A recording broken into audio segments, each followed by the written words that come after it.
Una volta a teatro vidi un danzatore che fece una grande impressione a me e ai presenti. Si beffava del suolo con le gambe, tanto gli era ignota la pesantezza, tanto leggero era il suo incedere.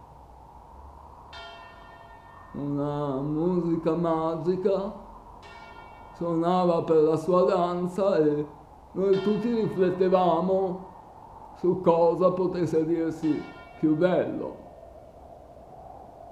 Se i suoni meravigliosi o quel vortice di movimenti.